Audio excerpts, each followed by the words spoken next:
I've never trusted a sudden change of heart from my daughter-in-law, especially when it comes with a dinner reservation at a place where the menus don't bother listing the prices. At 62, I've lived long enough to know the difference between a genuine gesture and a financial ambush. Since my husband passed, I've learned to manage every penny with a level of discipline that some people call cold. But for me, it's just peace of mind. My son, Julian, is a hard worker, but he has a chronic weakness. He's completely incapable of setting boundaries with his wife, Tasha. Tasha is the type of woman who breathes through appearances. If she can't show off her lifestyle, it's like she hasn't lived it at all. Her call came on a Tuesday afternoon. I was in the kitchen fixing myself a coffee when I saw her name light up my phone screen. Usually, she only reaches out when Julian doesn't have the nerve to ask me for money himself. I answered, keeping my guard up. Celeste, my favorite mother-in-law. Her voice sounded sickeningly sweet. Julian and I were just talking about how it's been ages since we had some quality time with you. We want to treat you to dinner this Friday, just to celebrate being a tight-knit family. They didn't mention who was footing the bill, but in Tasha's dictionary, we want to treat you has always meant, we want you to come along so you can pick up the tab. Despite my gut feeling, I accepted. I'm not one to run from trouble, and it was long past time to put a stop to these little games. That sounds fine. Tasha, where are we headed? I asked, my voice completely neutral. It's a surprise. Downtown in the financial district. Dress to impress. We'll see you there at 8 sharp, she said, before hanging up in a hurry. I stared at my phone for a few seconds. I knew exactly what this was. It wasn't about love. It was about an invoice someone else would have to pay. And Tasha had already decided it wouldn't be her. I finished my coffee in silence and started mentally preparing myself. If they wanted a night of luxury, they were going to get it. But it was going to be on my terms. Friday night. I showed up 10 minutes early at a restaurant called the Harbor Grill. It wasn't just a place to eat. It was one of those establishments with dim, flattering lighting, heavy linen tablecloths, and waiters in crisp jackets who whispered like they were sharing state secrets. It was the kind of place where a glass of tap water probably cost more than my weekly groceries. But I didn't let it intimidate me. I walked in with my head high, clutching my purse, which held my own credit card and a set amount of cash I'd budgeted for the night. Right at 8, I saw Julian and Tasha walk in. She was strutting like she owned the place, wearing a silk dress and a necklace that looked expensive. Though I knew better, I'm sure she was still paying it off on some high-interest store card. Julian walked a step behind. His shoulders slumped, looking like he was wearing a suit that was 2 sizes too tight.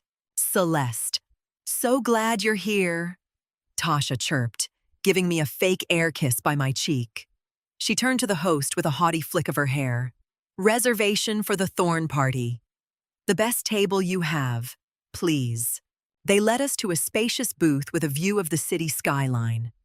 A young waiter with a name tag that read Tyler showed up immediately to pour water and drop off the menus. I noticed right away that the menus he gave Tasha and Julian didn't have prices on them, while mine did. It's an old-school luxury touch, assuming the guest of honor shouldn't have to worry about the cost. I smiled to myself. Tyler, I said softly, catching his attention. Thank you. But I'd prefer a menu with the prices listed. I like to know exactly what I'm ordering. Tasha let out a nervous, brittle laugh and waved her hand like it was no big deal. Oh, Celeste, don't worry about that tonight. Just relax and order whatever looks good. Tonight is about treating ourselves. I locked eyes with her, keeping my expression cool and steady. I'm perfectly relaxed, Tasha. But clarity is essential for a good meal. I settled into my chair, knowing the real show was just about to start. When Tyler came back to take our order, Tasha didn't hesitate for a second. She didn't even look at Julian. She snapped her menu shut and lifted her chin. To start, bring the platter of jumbo shrimp and the oysters, she commanded. For the main, I'll have the lobster thermidor. My husband will have the dry-aged Wagyu ribeye. And, of course, we need a bottle of wine. Bring us that French Reserve Red you have on the list. Tyler jotted it down, keeping his professional mask firmly in place. Julian turned a pale shade of gray hearing the order, but he stayed quiet, fidgeting with his napkin. I knew for a fact their combined paychecks barely covered their monthly rent. Tyler turned to me with a kind smile. And for you, ma'am, I'll just have the asparagus soup to start and the grilled sea bass. Please, I said calmly. And I'll stick with water. Tasha rolled her eyes, unable to hide her irritation at my stinginess. Celeste, for heaven's sake, water. Just a piece of fish. You really need to learn to enjoy life. You have money saved up. You live in that big house all by yourself. You should be spending it. You can't take it with you when you're gone. There it was, the first jab. I didn't raise my voice, and I didn't take the bait. I took a sip of my water, dabbed my lips with my napkin, and looked at her with a calm that I knew rattled her. I enjoy my life just fine, Tasha, I replied evenly. And part of my peace of mind comes from knowing exactly where my money is going. A piece of grilled sea bass is all my stomach wants tonight. The silence at the table got heavy. Julian coughed, clumsily trying to change the subject to the weather. I listened, participating just enough to be polite. I let Tasha ramble on, listening to her brag about recent shopping sprees and vacation plans they clearly couldn't afford. The trap was set, and I was just waiting for them to walk right into it. The dinner went exactly how I'd predicted. Tasha spent the first 10 minutes taking photos of the food from every possible angle for her social media, while my sea base was perfect, simple, fresh, and delicious. Tasha's lobster took up half the table, covered in rich sauces and expensive sides. As the French wine bottle started to run low, mostly in Tasha's glass, the real reason for the dinner started to bubble to the surface. Celeste. Tasha started, leaning in with a look of fake concern. Julian and I have been talking. We're really worried about you living in that big house all by yourself. It's just too much upkeep for you at your age. Julian stared down at his plate, clearly embarrassed by his wife's lack of tact, but he didn't have the backbone to tell her to stop. I'm doing just fine in my home, I answered, slicing a small piece of fish. The garden keeps me active, and I have a wonderful woman who comes in once a week to help with the cleaning. It's no burden at all. Tasha leaned in closer, dropping her voice like she was about to let me in on a big secret. Well, the truth is, we're thinking of moving. Our place is getting too cramped. We were thinking, if we moved into your house, you could just take the downstairs bedroom. We'd cover the utilities. And you could help us, well, financially, with a few of our debts so we could get a fresh start. It would be a win-win. I set my fork down. The nerve of it was so big I almost laughed, but I kept my face stone cold. They wanted my house. They wanted to relegate me to the spare room, and they wanted me to pay off their debt for the privilege of paying their bills. My house is not for sale or for rent. Tasha, I said, my voice sharp and final. And I'm not a bank for your bad debt. If your apartment is too small, you need to learn to budget better or find a way to increase your income. Tasha's jaw tightened. The fake sweet act vanished. Julian tried to intervene with a weak, Tasha, I told you that wasn't a good idea. But she shot him a glare that could have withered a plant. The air between us turned icy, but I just kept eating my dinner like it was any other Tuesday. The end of the night was coming fast. Tasha ordered a decadent dessert and an espresso, Clearly annoyed that her master plan to take over my home had been shut down in less than 5 minutes, I finished my chamomile tea, feeling surprisingly light. I hadn't fought. I hadn't yelled. I just firmly closed the door on her manipulation. Then came the moment that really tells you who a person is. Tyler, our waiter, approached the table holding a sleek black leather folder. He made a move to put it right in the center of the table. Tasha was faster. She grabbed it before it even touched the tablecloth and, without even glancing at the bill, slid it across the table until it stopped right in front of my plate. She gave me a wide, tight-lipped smile, waiting for me to take the bait. "Thanks for dinner, Mom." "Everything was delicious," Tasha said, crossing her arms and leaning back, expecting me to do what I always did. Julian sat there stiff as a board, staring off into the distance, praying I'd just sigh, open my purse, and pay up to keep the peace. That was the dynamic I'd let them get away with for 3 years, covering their little oversights to avoid a scene. But I wasn't that woman anymore. I didn't touch the folder. I looked up and caught Tyler's eye. "Tyler, please, could you come here?"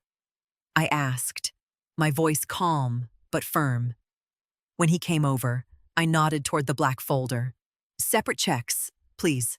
I'll be paying exclusively for my asparagus soup, the sea bass, and my water." Tasha's smile vanished like a light switch. "What are you doing?" "Celeste, we invited you to celebrate, but we assumed you'd cover the table like you always do. I didn't even bring my wallet." "You invited me, Tasha," I said with unwavering calm. "In my book, the person who does the inviting pays the bill. And if you didn't have your wallet, you shouldn't have ordered the lobster." Tasha's face turned a shade of red I didn't know was possible. She was scrambling to keep it together while the restaurant was starting to get busy. Julian finally looked up, staring at me with genuine panic. "Mom, please," he whispered. "Don't do this here. We don't have the money for this bill right now. I'm not doing anything. Julian, I'm just paying for what I ordered," I said, opening my purse to take out my card. Tyler, who'd been standing there watching the tension, cleared his throat. He looked a bit awkward, but his job left him no choice but to speak up. "Ma'am," Tyler said, looking directly at me with professional respect. "I can separate your plate easily. However, I need to know what to do about the rest of the order." Tasha's eyes went wide, and she tried to cut him off. "Nothing, Tyler. Just bring the whole check. My mother-in-law's just joking. She's going to cover it." But Tyler didn't back down. "I'm referring to the 3 bottles of reserve wine and the 5 pounds of premium, vacuum-sealed seafood that Miss Tasha asked me to pack up at the front desk when she arrived. She told me to add them to tonight's bill because you'd be covering everything for her upcoming weekend girls' trip." The table went dead silent. The truth was out. Tasha hadn't just planned for me to pay for an expensive dinner. She'd used my presence to finance a private grocery run for her friends behind my back. Julian slowly turned his head to look at his wife. "What trip? What seafood?" "Tasha, you told me you were staying home to relax this weekend." Tasha stammered, glaring at Tyler with pure venom. "You're an idiot. I told you to keep that discreet." I didn't have to say a word. The trap hadn't just failed, it had folded in on them, exposing Tasha's greed for everyone at the table to see. I looked at Julian, whose face was a mix of total humiliation and heartbreak. For the first time in ages, I felt sorry for him, but not enough to bail him out of the mess he'd let his wife create. "All right, Tyler," I said, putting a few bills on the table for my share and a generous tip for his honesty. "That covers my meal and your service. Thank you." I stood up, smoothing out my skirt. Tasha looked like she was about to burst into tears, not because she was sorry, but because she'd completely lost control. "Celeste, You can't leave us like this, Tasha hissed, losing every shred of that fake sweetness. The total is over $500. If you walk out, they're going to make a scene. Don't be dramatic. Tasha, I said, slinging my purse over my shoulder. You have your phones. You can transfer money, call a friend, or Julian can figure out how to cover it. You're adults. You'll handle it like adults. I turned to my son, who had his head in his hands. Julian, I love you, but I'm done paying for your bad choices. Good night. I didn't look back. I walked out with my head held high. No yelling, no scene, just a clean break. I stepped out into the cool night air, caught a cab, and headed home. During the ride, my mind was ice cold and clear. I didn't spend the time crying about Tasha's greed. Instead, I started making a mental list of every financial tie I still had with them. If she was willing to steal from me right at the dinner table, there was no telling what she was doing behind my back. It was time to act, not grieve. I got home around 10:30. The house was quiet, dark, and safe. But as I set my keys on the foyer table, a thought hit me like a bolt of lightning. Tasha had a spare key. Julian had convinced me to give it to her a year ago, just for emergencies. Knowing how spiteful Tasha could be, and knowing the financial hole they were likely digging themselves into right now, I couldn't take the risk. I went straight to the tool chest my husband had left behind. I've always been a practical woman. I don't need a locksmith at midnight when I have a screwdriver and a spare lock kit in the garage. I spent the next 20 minutes pulling out the deadbolt on the front door. I swapped out the core with steady, precise movements.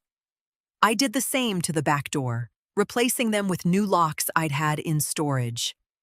When I was done, I wiped my hands off and felt a massive wave of security.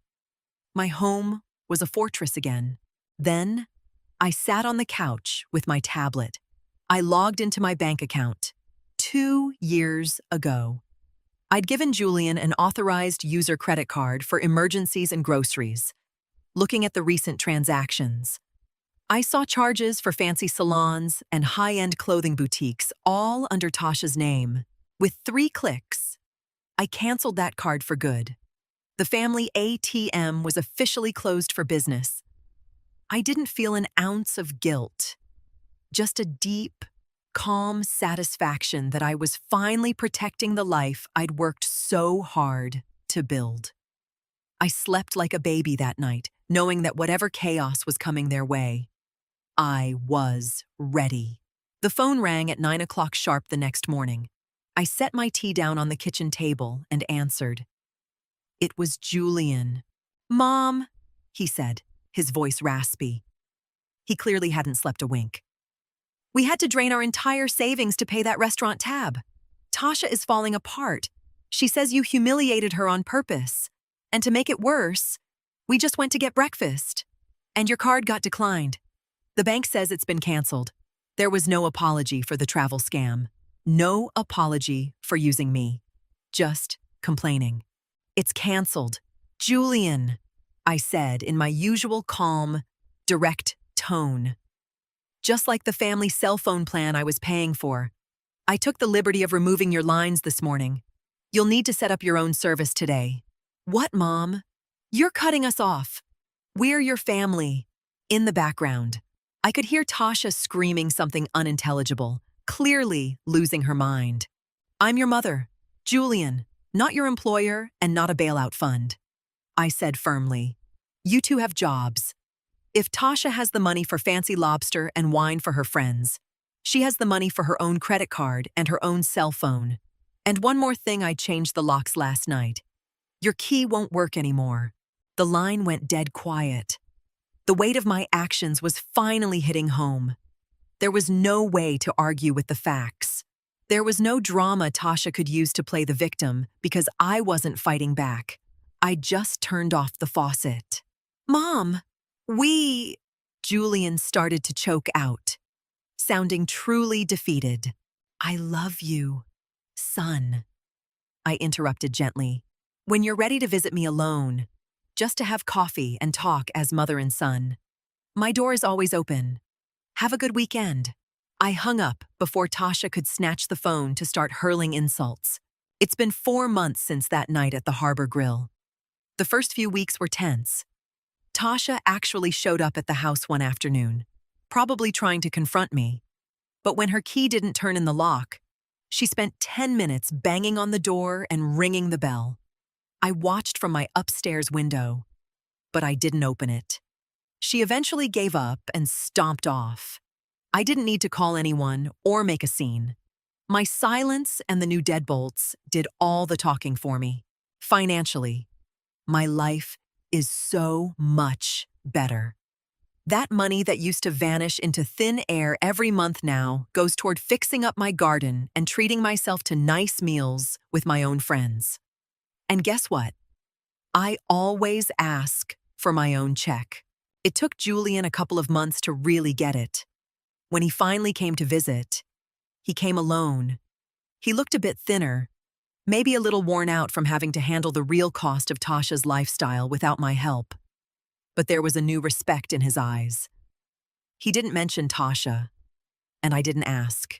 We had coffee, talked about his work, and enjoyed the quiet. It was the most honest conversation we'd had in years. Tasha still won't speak to me, which I consider the best gift she's given me since she joined this family. She found out the hard way that I wasn't some pushover waiting to be drained.